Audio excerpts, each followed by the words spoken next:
Good morning. Good morning from Cuenca, Ecuador. I am doing these morning lives to chronicle the Gangsta Grannies that are here this month and kind of just doing a running live commentary about what's going on and what's happening. Um, the ladies have been sharing about their experience, and this just gives me some concentrated time to just kind of talk about some of the things that are coming up and some of the things that are inspired by some of the conversations that we're having. And one of the things yesterday that's still on my mind kind of comes from our conversation after group, and it's about the heaviness of healing, but it's also about the joy of healing. And I think sometimes that part, we talk about the work of healing and not really the other part of it. And so I think really the balance side is to really see the joy in the healing process. And we talked about that a little bit yesterday, that it's the both, you know, that as you're holding these things, the lightness comes from holding these emotions and really dealing with the issues that have gone undealt with. As we're talking about things that have not been resolved, things that happen in our life, they cause us pain, and we don't really get to the resolution. We don't get the value out of those experiences in full. And one of the analogies that we talked about briefly was about our spa trip on Friday. That there's a sign and it says distress, pleasure, distress. It's the contrast pool. So it's the warm waters, the mineral springs that come up in the area. And then you intentionally get out and get into cold water, which seems counterintuitive, but we know through science and lots of other ways that that is beneficial for us. Our body needs that shock, the distress part of it. I don't particularly like cold water. Um, like hot water is a non-negotiable in my life, but the benefits. And it's really very, very parallel to this intensive healing journey that the ladies are on this month. They've chosen to come and do not just the healing vacation retreat where they come down, do a week, learn some things, do a little bit of healing. They've instead decided to come down and spend a month in intensive healing. And it really is like that cold plunge. It's saying, get out of the warmth and the comfort of life. Move away from that intentionally. And we're going to do this cold plunge into areas of your life that you have not gone there as deeply. And then we say it's good for you. Uh, but it's just like the cold plunge. You don't stay in that mode. You don't stay in that mode of grieving and holding those strong emotions. Part of this is being able to have a space to be able to process those things so that when you go back to life, you go back to the lightness. You go back having lifted those burdens. But the other side of this, and that's really what's on my mind today, is yes, healing is work. It's work. It's work. It takes energy, emotional energy, life currency. But the other side is the joy part. And that's really where my thoughts were this morning about the joy. I shared with them some of the ways that joy creeps into my life. And part of it is being able to do the things you really want to do. An example was Sunday. I realized just in reflection the joy that is in my life, and it's random joy. It's not stuff that other people may feel is important, but it's important to me. It's running into my friends who I play frisbee with. It's being connected with some of them outside of our Frisbee Friday, so that I know they're traveling in the Serengeti, or they're in a village in Africa playing frisbee with kids, in homage to Frisbee Friday here in Cuenca at the park. Um, it's the joy of finding random strangers and bombing them with the flowers. That's part of my regular, ongoing, year-long birthday celebration with my flower bombing. I get joy out of that. I get joy out of knowing people's story. This week's was a gentleman at the market, and he was telling me who he lives with, his mother and some grandchildren and his family. And he was doing this big market run, big bags, 50 pounds of, 100-pound bag of rice, and big bags of corn, and I don't know what all else he had, but he had a whole bunch of stuff lined up there waiting for a driver to come get him. And he told me about his mother. And I asked him, his mother was 79 years old, I think is what he told me. And so I decided that he was going to be the co-instigator with me and pass these flowers of love on to his mother. And I briefly explained to him in my best raggedy Spanish that I could that this was a gift of love and he was going to take it to his mother for me. And so tell his mother that some random lady at the market wanted to share some love through flowers with her. And off I walked. And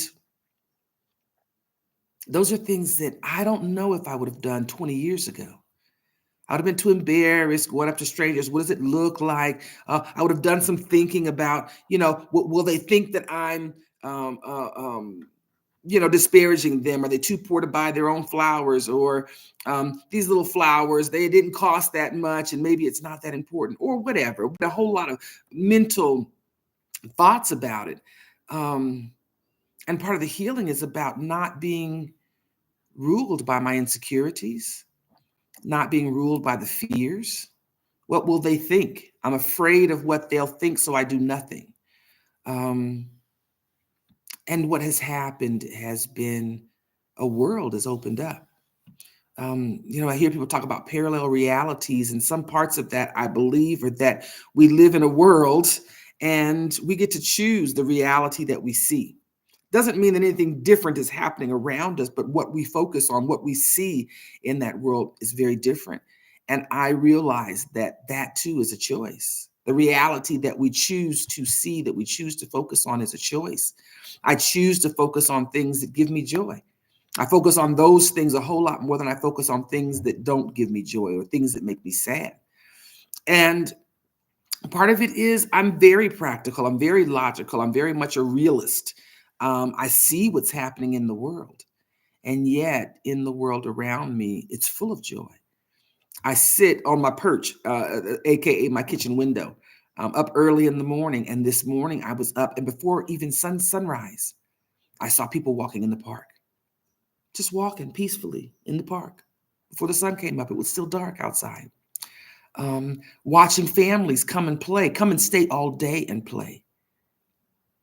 I watch families, such simple things as playing duck, duck, goose. And I can look and see at least sometimes 3 generations of people engaged and laughing. I see grown-ups on the swings and on the slides and on the seesaws. I see children playing with other children. I see children playing with seniors. I see seniors and maybe the next generation below them walking. I see people engaging in ways that just give me joy. I find ways to give joy, add joy to my life. Sometimes it's learning people's names and then using it on them. Hola, Senora Maria. Hola, Senor Pedro. Sometimes it's making relationships and then getting the benefits of those relationships. The man that delivers my propane, his name is Senor Pedro, and he thanked me one day for remembering his name.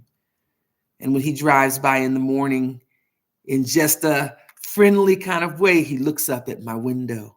And if I'm at the window, I wave, and I've learned wave lightly on days that you don't need him to stop, so he don't stop and disrupt his workflow. But on days that I need him to stop, I wave vigorously. And yesterday was one of those days. And then it ends up being a whole lot more engagement.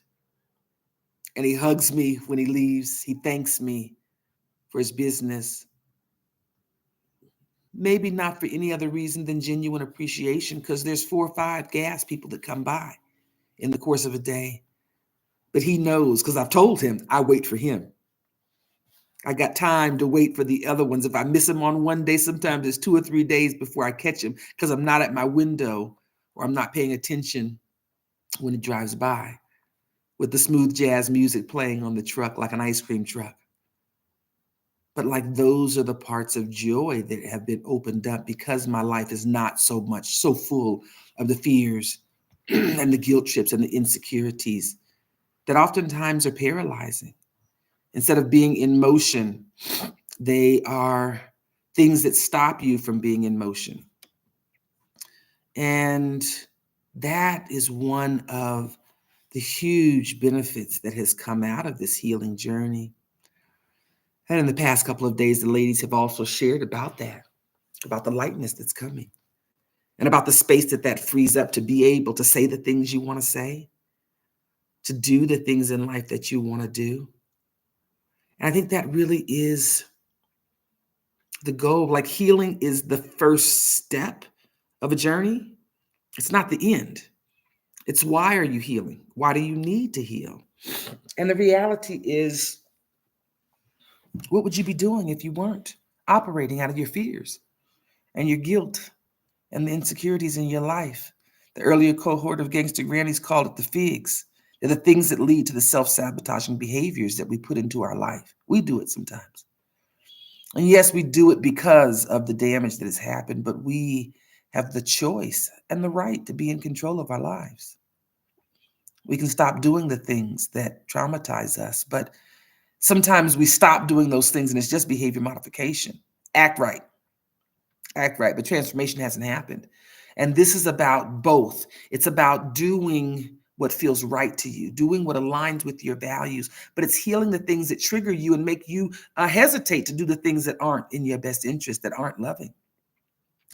And so during this month that the Gangster Grannies are here doing this intensive, they too are going through this journey. They're learning the social tech tools. They're learning how to look at the things that have happened in life in a way that helps them get to the root cause of the pain. This 10-day period that we're in, the second 10 days of their visit, we're almost at the halfway mark. Time moves fast. But during this time, they're intentionally going back to the incidents that they worked on in step one. In the first 10 days, they worked on 30 significant incidents in their life and really just telling the story and sitting with the emotions, strong emotions. We've talked about the ugly crying on some mornings and then coming to and finishing and saying, whew, I feel better. And that seems counterintuitive. You've had this cry, you've dealt with and felt these strong emotions, but that is that purging process that you come out of feeling lighter, letting go of that stuck energy that we're holding on to, that energy that swirls within us in ways that creates disease, emotional and physical. There's science behind it. And in letting that go, we're moving into the second part of the process, step two, which really has them going back to those incidents. And both of the ladies have said, the emotions were strong the first time I dealt with this. But it's only been 10 days, and now those emotions aren't nearly as significant, aren't nearly as strong, aren't nearly as painful. And in this step of the process, we're going through really looking at the values and the beliefs and the expectations surrounding the incidents that have happened in our life. We're identifying not only the values that we hold true, but also the values that have been conflicted. This step really helps us to see the ground zero of where trauma actually starts.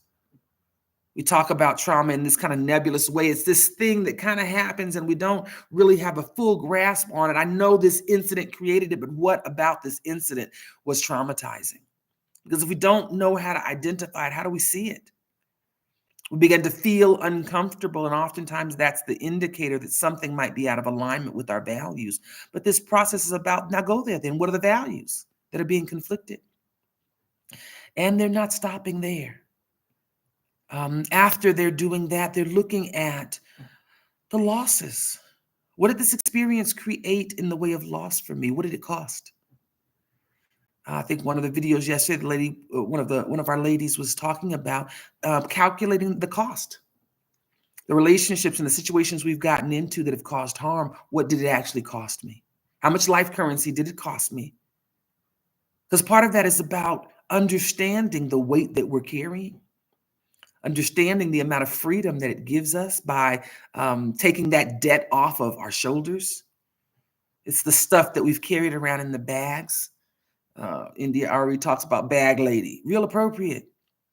And it's not just for ladies, it's for all of us. Because I believe it's a 100% trauma rate. We all got some. We all got some. We live in a world where individuals conflict with our values. Our values get twisted, sometimes very young in life. Intuitively, you feel like you should be cared for and supported. And when that doesn't happen, then there's trauma that's created. We've talked about the results of that, the hyper independence, the wanting connection, but then doing the things that are anti-connection, pushing people away, not telling people that you need help, but wanting help at the same time. It's the insanity that we live. I want to be supported. Well, how do people know that you want to be supported if you hadn't said anything? Well, I want people to read my mind. Well, that ain't sustainable. Oh, wait a minute. If I want to be supported, I should say that. Oh, yeah, we're going somewhere now. We're headed in the right direction. And they have the right to support or not support. But it helps me to be able to understand what my values are. And so they're going there. What were my expectations? What should have happened? We don't put a judgment on our expectations. We need to know reality. What did I actually expect? I don't care whether it was off in left field or not. I don't care how sustainable my desires were at the time. What did I expect? Because no matter what reality is, no matter what logic is, no matter what sustainable values are, if I expected something and that thing didn't happen, there was some trauma created in that place. And so being able to gather the facts of that, how did you expect this situation to play out? But then we start turning the mirror on ourselves, and this is where it gets even harder. But we're still talking about joy and the journey to joy, because then it's, and what did I do? What did I do? How did I respond? How did I survive this situation that created all these ripple of emotions that may have conflicted my values in some ways? Then what did I do? This part of the process still is just fact finding. So this isn't about judgment. This isn't about, gaslighting yourself. It's not about, what you shouldn't have done and just that whole negative talk. This is just about information. The ladies are working really hard to keep it in that space. This is information. We're not doing any analysis. We're just gathering the information. Because how do you resolve the situation and you don't have all the facts on the table? I wouldn't do it in business, but we do it in our personal lives, our emotional lives. You do not have all the facts on the table about the situation, yet you've already made the assessment about what this situation is. And sometimes you've done it by reading other people's minds and intentions, things you haven't asked for clarity on. And that just gets us in this whole jumbled up mess of life that we be living sometimes. I was living. And probably you too, but I can't speak for anybody else. What did I do? How did I respond? And can we state the truth? And acknowledge what that makes us feel like. Sometimes our truth comes out and makes us feel ashamed, embarrassed, vulnerable, angry, sad, grief. But being able to be honest with that too. When I get honest and turn the mirror onto myself and I look at what I did, how does that make me feel? And can I deal with that? It's already happened. Let's unpack it. Let's keep it from being poison in our lives. But part of this process, this is the other side of the process, is as they are speaking their truth, they're expressing the joy. And I said to them, but it's hard work. How are you getting joy out of this? It was a sarcastic question. But in honesty, I wanted them to understand. We avoid healing because we think it's just the pain, but the joy part comes on the other side of freeing ourselves from operating in a way that we know is not true. We know it. We feel it. Our inner Sha-na-na says we feel it. This don't feel good. This doesn't feel honest. It doesn't feel true to who I really am. And healing is about lifting that. What if you could stop pretending? Like literally, what if you could stop pretending? I don't know what the areas are in your life. Whenever you see this video, it's like suspended animation. The question is there. What are the areas in your life where you are pretending, where you're not honest? Do you get up and go to a job that you don't really enjoy going to? Like if you really got honest with your life, what are the parts of you that are costumes? They're masks. And they may be helping you survive, but like, let's be honest. Doesn't dismiss the fact that they may be your survival mechanisms, but let's get honest about it. Where are the areas that you're not being honest in your life with you? Because sometimes you can't be honest with other people if you can't be honest with yourself. So we start there. What if you could be honest with your life? What would that look like? And maybe you can't tell, but maybe you start with where are the areas in my life where I'm not being honest? And as we're going through these steps, the ladies are realizing that it's helping them be free. It's helping them see the areas in their life where they have not been honest, where they've dismissed what they really meant. One of the ladies said, these have been my values since I was a child. I just learned that you couldn't have these values in your life. I wanted to be supported. I wanted to be protected. I wanted to be nurtured. I wanted to be, insert your wants and desires. But life. So I had to be hyper independent. I had to be guarded. I had to be these things that weren't real. And it's saying this is helping me take those layers off. It's like taking off a blue shirt. I take off these layers that aren't real, that aren't true. And what does that feel like? And the answer is joy. What if I could just be me? Being me, it has a lot of quirkiness. And it looks like an afternoon stroll to go get me a 25-cent ice cream cone and refill my stash of popcorn in a literal way. And I can find instigators that co-instigate with me and say, don't you want to go to the store too? Go get us a little sweet treat. I got a quarter. Let's go. And like unsupervised children, don't tell our children that's what we're doing down here, but we are. I don't care if you tell them or not what they're going to do. But we traipse off down the street, and now the store that used to be right next door moved. So I got to go a half a block further. No worries. No worries. The store is bigger, and I can see much better what kind of goodies they might have. But it's also the people that I engage with because my insecurities are healing. It's the things that I launch out and do, my passion projects. The Gangsta Grannies Global is one of those passion projects. It's not something I have to do. I'm retired. I don't have to do none of this stuff. But it's the stuff I do because it gives me joy. I saw a quote somewhere, and I'm probably not going to give it straight, but it says, I absolutely want freedom. Absolutely. Without a doubt, 100%, I want freedom. But I don't want freedom alone. You know, I want others to experience the kind of freedom of connecting with their passion. I have people in my life, and when I see them, I know they're operating in their passions. I got friends that do ceramics and paint, and that's their passion. I got friends that do jump rope, and I know that's one of their passions. That dance, and I know that's one of their passions. Or that travel the world and go play frisbee with children in the Maasai village somewhere in Africa. And I know that's part of their passion. It shows. And wanting freedom, I'm going to try to get as much of it as I can for me. But being able to help others find a path, perhaps a better path to freedom. Like that's the stuff that gives me joy. And it's if you could be doing anything in the whole wide world, and I can, what would you be doing? I'd be in Ecuador, connecting with others who also are passionate about healing and who believe that healing is a way for us to heal community. And we start with the part of community we can actually control, and that is ourselves. And like, that's joy.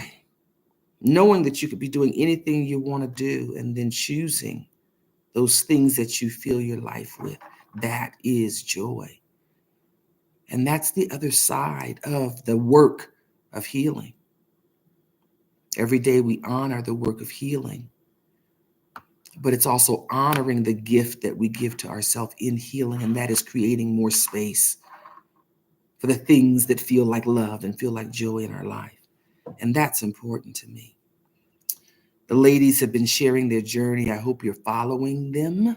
Let's see, how do you find them? You can go to Gangsta Grannies Global website, and I got links to their social media, both the two ladies that are here now, as well as the ladies that were here in the January cohort. Follow them, share in their journey.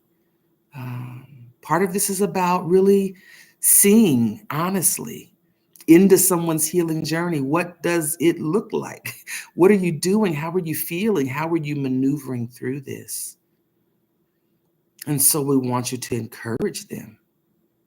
Give them your support. Go let them know that you too support healing as a way for us to heal community. But I think more importantly is look at your own personal commitment to healing. Do you have a healing first lifestyle commitment where healing is the non-negotiable in your life? For me, I remember that place and that time of saying, I can't keep doing this dysfunction because I'm part of the dysfunction that's happening in my life. I can't do this no more. This takes too much energy to do this. And so part of this is about you choosing as well the commitments in your own life. If you have not chosen a healing first lifestyle, how you doing life? And everybody gets to that place at a different time. But part of this Gangsta Grannies month, this cohort, and even the initiative this season has been about, specifically, we've been focusing on older women, but it's a message for everyone.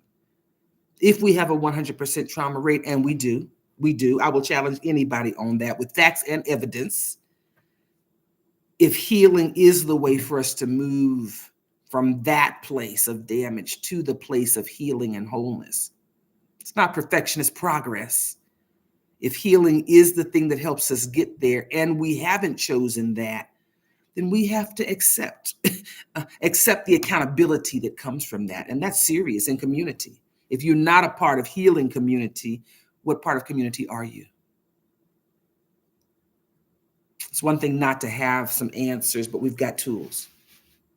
And so it starts with commitment, though. Are you committed to doing the work of healing? There's some areas of my life I want the benefits, but I haven't done the work. Some of the fitness areas of my life, I want the benefits. I want it like magic, but I'm working on, like, have you drank enough water today? Have you managed that in a way that gives you the benefits? Part of healing is, are you committed to doing the work of healing? And that's what this is about, honoring the work of healing with older women. That's what the Gangsta Grannies Global Initiative is about. We offer the healing intensive for anyone that wants to come, but this season, this program has specifically said we want to support. We want to support some women and their journey of healing, because it takes a lot. It takes a lot of courage to say, I've made it 50 plus years, but I got some damaged areas, and maybe I could use some help in working through those damaged areas. It takes courage. And so part of honoring that courage has been supporting these women this month. Because it's a journey to freedom. It's what the Global Underground Railroad's all about, journey to freedom. But the freedom is so that we get to choose life. We get to choose lightness.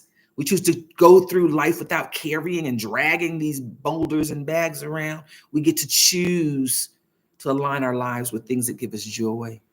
And I have found that those things typically are part of my purpose, my passions and purpose, align. Wonder twins unite, passion and purpose. So often they're one and the same. They're one and the same.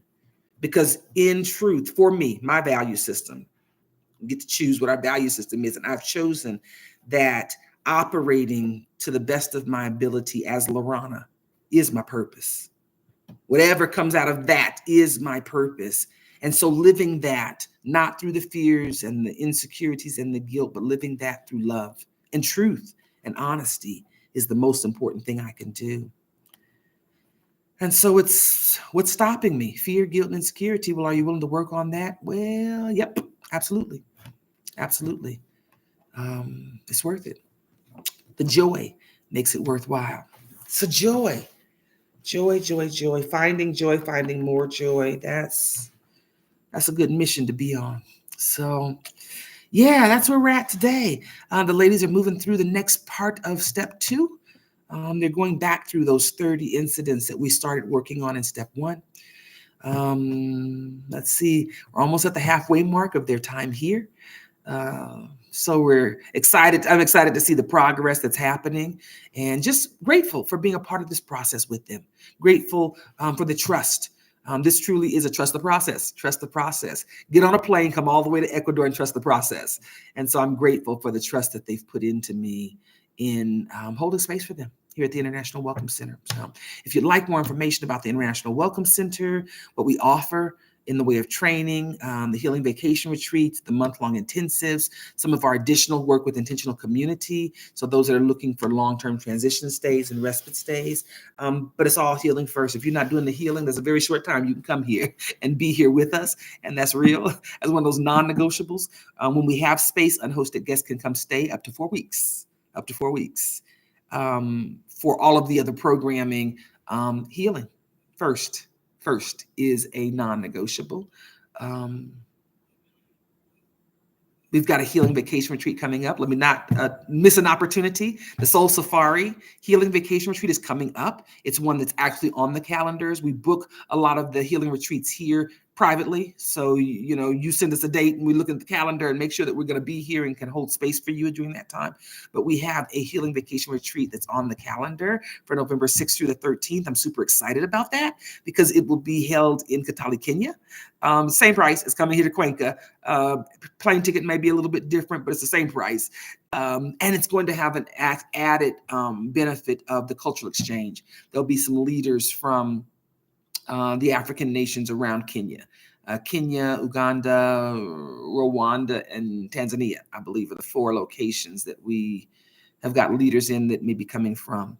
And so there'll be this really, truly heal together kind of experience in a different way than here in Cuenca. But we have spaces available for that. We really want those spaces full because that's part of how this sustainable commerce allows us to be able to do the training and be able to provide some of the scholarships to the African leaders where cost may be prohibitive from being able to attend. Some of our community level leaders who may not have adequate funding to be able to provide or access to the training. And it costs money. It just costs money to be able to go over and do these things. So creating sustainable business models is a part of this work. And so we want you to be able to come and go with us. We have some spaces available. Reach out. There's more information on the website, either nowastedtime.com or globalundergroundrailroad.com about that. If healing is a priority and you want to go do that healing together with us in Kenya in November, reach out. We'd love to have you come. But reach out. There's a lot of other services, our leadership training and teaching people how to create healing homes, our umbrella house model, where we've put a lot of time and energy into developing that model for sustainable housing, healing first, sustainable housing. And we want others to be able to take that model and use it because housing is one of the critical factors that sometimes hinders having the capacity to do healing. Realistically, if you're in survival mode, putting a roof over your head and food on the table oftentimes is the first priority. How do you do healing? And we have a way that we can show you how we can pair those things together. We can remove that burden by providing affordable, supportive housing, but also be able to maintain that standard of healing first. You got to do healing first because that makes every part of your healing, repairing of your life and community and getting to that place of balance and then thriving. Makes it possible. So we've got a bunch of training programs. Check out the website, globalundergroundrailroad.com, as a gateway to greater freedom in life, We want you to join us. If there's other ways that you would like to collaborate, this really is a collaborative movement. I don't have all the answers. I just have a foundation for how we start. We have to be able to come together and do this, but that becomes a problem. How do you come together and do it so that it's not this ego competition and all that stuff, greed and selfishness and all those other values that are not sustainable? But there's other parts of community that need repair, and part of your passion might be a part of how we repair the other parts of community. And so we're looking for collaborators that see their part of healing community in alignment with our part of healing community. If you too are committed to healing first, personally, and I mean that literally, if you aren't committed to healing, but you want to help other people, that really isn't this paradigm. Keep doing what you're doing. Progress is progress. But this really is about connecting with those who really understand that they have to heal themselves. Yeah, other folks need healing, but I need healing first. And if I'm not willing to do the healing, but want others to do it, that's just crazy. It's just crazy. It don't make no sense. So we're looking for collaborators. If any of that connects with you, reach out. Go to nowastedtime.com, read through some of the articles in the Village Builder magazine to help you really understand a little bit more about the philosophy of sustainable community building that we're doing. But if it resonates, reach out. And yeah, what are the Gangsta Grannies up to today? I don't know. Part of it is they get to play in their life too. We'll be having a circle time this morning. And then they'll be off. I think they're looking at some activities around town. They got their bus card and their train card. They got their car service number. So they have ways to be able to get around. We went and got a phone chip. So they got some communication capacity while they're out in town gallivanting and healing. That's what they're doing, healing and refueling. So thanks for letting me ramble off this morning. Joy. That's the theme. If you don't get anything else, joy. How do you get to joy? Healing. Healing is the other side. It's the yappas of healing. Heal because you need it. Heal because you need it. But the yappas are the joy that your life now has a greater capacity to hold. I hope you're out finding joy in your life. My joy is going to probably be sitting at home today. I've done a lot of socializing last week and this weekend. So the joy is being able to sit at home, look out my window, watch the birds. The yellow birds are back in town. Watch the hummingbirds, watch the clouds go by. That's probably what I'll be doing today. And I think there's some shrimp and grits that we kind of talked about as we were eating dinner last night. We were talking about maybe needing shrimp and grits in our life today. So that might be something that happens, and that will give me joy. But have a great day. Check out your commitment to healing. What does it look like for you? I hope you too will, in whatever way feels relevant to you, join us in this healing first movement as a strategy for how we heal community. So thanks for letting me share. Live life fully today. Bye.